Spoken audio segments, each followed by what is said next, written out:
Hi, PaolaJo from Cedar Quilts with a Quick Tip Tuesday for you.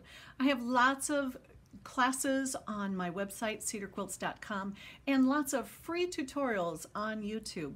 Let me show you a quick tip on how you might want to start if you're thinking about doing some custom quilting. One of the things that I oftentimes recommend is using your ProStitcher Record MarkMarkMark feature and practicing without thread. I take the bobbin out and put it out of the way, and I unthread just past the take-up lever so that it's out of the way. Make sure that you wrap it around and keep it out of the way so you don't get caught on it. But next thing we're going to do is we are going to place the needle exactly in the ditch. And then up here, if you look at the screen up on top here, we're going to go to ProStitcher and Record. And we're going to use the MarkMarkMark feature. And we're going to mark and then come back down to the quilt. And then we're going to come down to the next intersection of any stitching lines, and we're going to mark again, because if there's going to be any stitch scrunch or any indiscrepancies of how straight a line is, it's usually going to be at the intersections of your piecing. And so then we're going to come down to the corner, and then we're going to come across. Now, if we just went straight across and didn't touch any of those, that oftentimes works too, especially if you haven't done any stitching yet.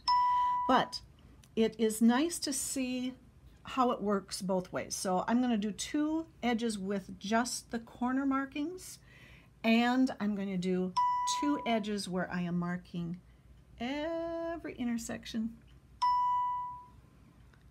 of the seams. And then we want to come all the way back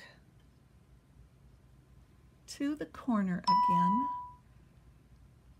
And then if I bring up my design, if I refresh to the mountains, the picture, the design that I have open, you can see I have a fairly square block, but oftentimes our piecing is not quite as straight with the world and the computer and the railings and everything.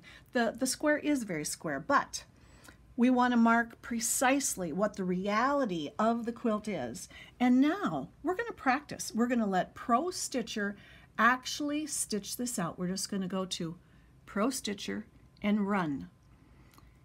And there's no thread, so I can actually use the needle going. Okay, and it's going to say, are you ready? Yes.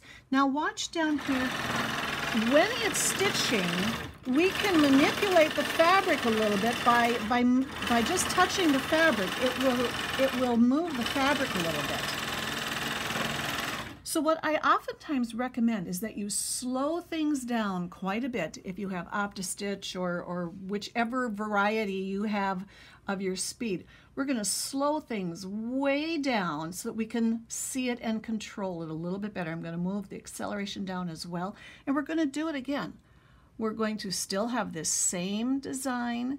We're going to hit run.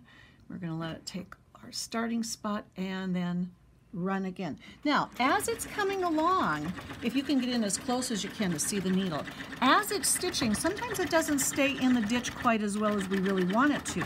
But if we can manipulate where the fabric is by using our hands or using something a little bit bigger so it's a little easier to control, you can drive the fabric while you're watching where the needle is going.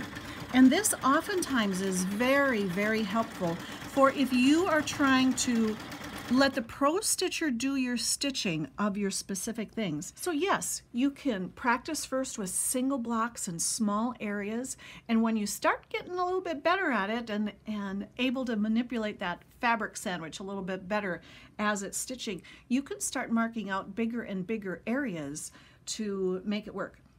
Oftentimes, if you have a lot of marking to do, it's easier just to do it in free motion. You'd rather let the ProStitcher do it. Do a small section at a time, mark out your points, let it stitch it, practice it once without any thread, then practice with thread, and it does create a little more stitch scrunch when you're actually using thread. So practice a little bit, play, play, play, enjoy your ProStitcher, and if you need any help, come get some classes with me, PaolaJo, at cedarquilts.com. We have tutor time, which is live remote. It's kind of like FaceTiming with your kids. Or I also sometimes have some Paula Day holidays where I'm live and in person at your house on your quilt machine answering your specific questions. So anyway, see you soon. Toodaloo. Enjoy.